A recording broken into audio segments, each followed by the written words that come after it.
नमस्कार दोस्तों, स्वागत है आपका हमारे चैनल सौम्या भक्ति टॉक्स में। दोस्तों, क्या आपने कभी सुना है कि साक्षात भगवान को भी किसी उत्सव के लिए न्योता भेजा जाता है? एक ऐसा आमंत्रण जो कागज पर नहीं बल्कि भक्ति की स्याही से लिखा जाता है। ब्रज की गलियों में इसे कहते हैं फाग आमंत्रण। जब बरसाना का एक पांडा दूत बनकर नंदगांव की सीमा पर जाता है तो हवाओं में गूंज उठती है एक चेतावनी और एक प्रेम की पुकार। दोस्तों, आज के इस वीडियो में हम आपको उस गुप्त यात्रा पर ले चलेंगे जिसे दुनिया फाग आमंत्रण कहती है। तो इस वीडियो को अंत तक जरूर देखें। होली सिर्फ रंगों का खेल नहीं है, इसकी शुरुआत होती है एक औपचारिक बुलावे से।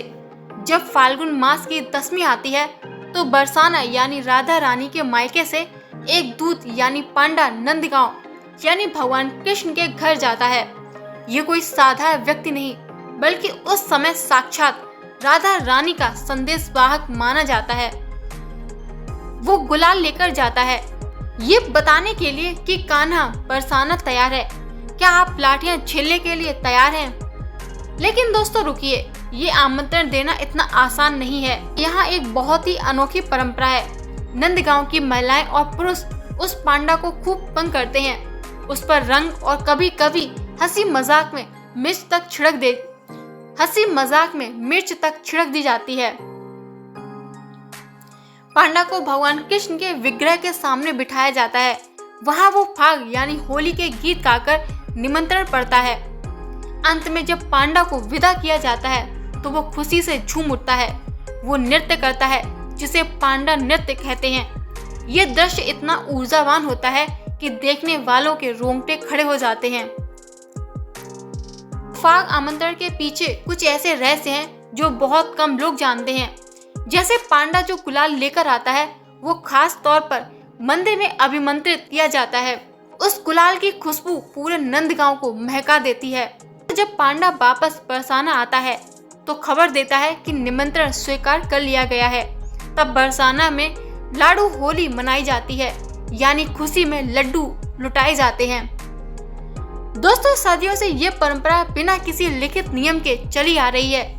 ये दर्शाता है कि रिश्तों की मर्यादा और प्रेम आज भी ब्रज में जीवित है। फाग आमंत्रण केवल एक निमंत्रण नहीं, ये प्रेम का वो निश्चल आह्वान है जो भगवान और भक्त के बीच के फासले को मिटा देता है। दोस्तों, ये संदेश है कि उत्सव की शुरुआत हमेशा आदर और सम्मान से होनी चाहिए। फाग आमंत्रण की परंपरा ब्रज की आत्मा है। मान्यता है कि फाग आमंत्रण केवल एक निमंत्रण नहीं बल्कि राधा रानी की ओर से दी जाने वाली आज्ञा है। ब्रज के संतों के अनुसार बिना श्री जी यानी राधा रानी की इच्छा के कोई भी भगवान कृष्ण के पास नहीं जा सकता। इसीलिए बरसाना का पांडा जब नंदगांव जाता है तो वो संदेश देता है कि राधा रानी ने होली खेलने की अनुमति दे दी है। इसके बिना नंदगांव के होशियारे बरसाना की सीमा में प्रवेश नहीं कर सकते। दोस्तों, इसके बिना होशियारे बरसाना की सीमा में प्रवेश नहीं कर सकते।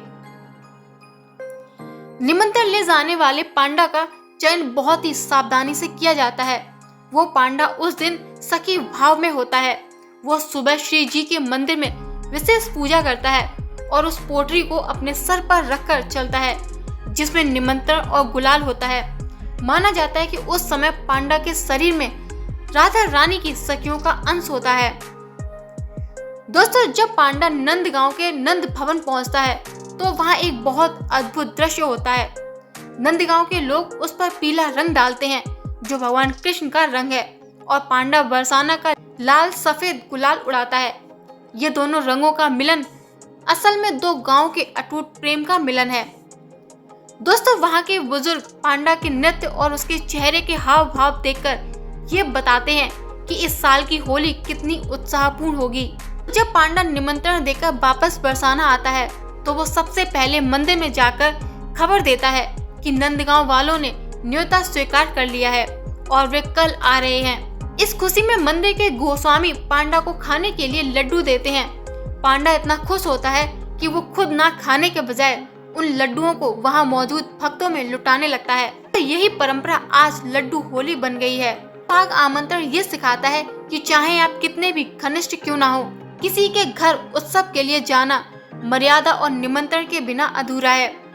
नंदगांव के लोग जो खुद को शक्तिशाली मानते हैं, एक साधारण पांडा के सामने झुकते हैं और उसका स्वागत करते हैं। ये अहंकार को त्याग कर प्रेम को अपनाने का प्रतीक है। आमंत्रण के समय नंदगांव की महिलाएं पांडा को बहुत मीठी मीठी गालियां यानी लोकगीत के रूप में देती हैं। दोस्तों, इन गालियों को बुरा नहीं माना जाता, बल्कि इन्हें प्रेम की गाली कहा जाता है। माना जाता है कि इन गालियों को सुनने से पांडा के सारे कष्ट मिट जाते हैं और वो शुद्ध होकर बरसाना वापस लौटता है। दोस्तों, क्या आप जानते हैं कि फाग आमंत्रण के दिन बरसाना और नंदगांव के बीच कोई भी अशुभ काम या शोक नहीं मनाया जाता। अगर किसी के घर में कोई दुखद घटना भी हो जाए तो उसे उत्सव के बाद तक गुप्त रखा जाता है, जिससे राधा रानी और भगवान कृष्ण की होली की खुशी में कोई बाधा न आए। फाग आमंत्रण केवल कागज का टुकड़ा नहीं, ये एक वादा है कि अगले कुछ दिन तक ब्रज की धरती पर ना कोई राजा होगा, ना कोई रंग, बस चारों तरफ राधे राधे की गूंज होगी। ये सबसे चौंकाने वाला तथ्य है, जब बरसाना का पांडा निमंत्रण लेकर निकलता है तो वो केवल एक दूत नहीं होता। मान्यता है कि उस यात्रा के समय पांडा के भीतर ब्रजभानु नंदिनी यानी राधा जी की सखी का भाव प्रवेश कर जाता है। वो जिस तरह से चलता है और बात करता है, उसमें एक स्त्री सुलभ कोमलता और अधिकार होता है। इसीलिए नंदगांव के लोग उसे पांडा नहीं बल्कि राधा रानी की सखी मानकर उसका सत्कार करते हैं। पांडा अपने साथ जो पोटली यानी झोला लेकर जाता है, उसमें केवल निमंत्रण पत्र नहीं होता, उसमें विशेष इत्र, कस्तूरी, अभिमंत्रित केसरिया गुलाल और पान के बीड़े होते हैं। ये सब चीजें इस बात का संकेत हैं कि बरसाना में भगवान कृष्ण के स्वागत के लिए राजसी और दिव्य तैयारियां की गई हैं। दोस्तों, जिस दिन नंदगांव में फाग आमंत्रण पहुंचता है, उसी रात वहां के पुरुष यानी होरियारे एक खास रस्म करते हैं। नंदगांव के हर घर में उन चमड़े की ढालों की पूजा की जाती है, जिन्हें लेकर वे अगले दिन बरसाना जाते हैं। वे उस ढाल पर तेल लगाते हैं और प्रार्थना करते हैं कि लाली जी यानी राधा रानी की लाठी का प्रहार उनकी ढाल सह सके। तो जब पांडा नंदगांव के मंदिर में निमंत्रण पड़ता है तो वहां के गोस्वामी उस पर गुलाल फेंकते हैं। अगर गुलाल पांडा के दाहिने कंधे पर ज्यादा गिरे तो माना जाता है कि इस साल की होली में नंदगांव की जीत होगी, यानी वे लाठियों से बच निकलेंगे। और अगर बाएं कंधे पर गिरे तो माना जाता है कि बरसाना की गोपियां इस बार भारी पड़ेंगी। ये एक प्राचीन ज्योतिषीय संकेत है। पांडा जिस रास्ते से नंदगांव जाता है, अक्सर उसी रास्ते से वापस नहीं आता। वो अपनी वापसी के समय में बहुत सावधानी बरतता है, जिससे उसे कोई बीच रास्ते में न रोक ले। माना जाता है कि वो खुशखबरी लेकर आ रहा है, इसीलिए उसकी सुरक्षा और उसका उत्साह बरसाना के लोगों के लिए बहुत बड़ा उत्सव होता है। दोस्तों, नंदगांव के लोग पांडा को खाली हाथ नहीं भेजते, उसे सीधा यानी राशन, नए वस्त्र और दक्षिणा दी जाती है। लेकिन सबसे खास होता है नंद भवन का गुलाल। वो पांडा उस गुलाल को अपनी आंखों से लगाकर वापस बरसाना लाता है, जो इस बात का सबूत होता है कि भगवान कृष्ण ने निमंत्रण स्वीकार कर लिया है। जब पांडा बरसाना वापस पहुंचकर श्री जी यानी राधा रानी के चरणों में शीश नवाता है तो मंदिर के मुख्य पुजारी उसके चेहरे के तेज को देखते हैं। ऐसा कहा जाता है कि अगर पांडा का चेहरा खिला हुआ और लाल होता है तो उसका मतलब है कि स्वयं किशोरी जी यानी राधा जी इस निमंत्रण से बहुत प्रसन्न हैं। क्या आपने कभी सोचा था कि एक साधारण पांडा के पैरों की धूल, उसके छोले का गुलाल पूरे ब्रज की किस्मत लिख देता है। फाग आमंत्रण सिर्फ एक बुलावा नहीं, बल्कि स्वर्ग के देवताओं को पृथ्वी पर आने का संकेत है। तो दोस्तों, आज की इस यात्रा में हमने देखा कि ब्रज की होली केवल रंगों का हुड़दंग नहीं, बल्कि मर्यादा और प्रेम का एक गहरा शास्त्र है। फाग आमंत्रण की ये परंपरा हमें ये सिखाती है कि खुशियों के सबसे बड़े उत्सव की शुरुआत भी हमेशा आदर और सम्मान के साथ होनी चाहिए। जहां आज भी दुनिया के लोग बिना बुलाए दूसरों के जीवन में दखल देते हैं, वहां सदियों पहले भगवान कृष्ण और राधा रानी ने हमें ये सिखाया है कि प्रेम में भी एक मर्यादा होती है।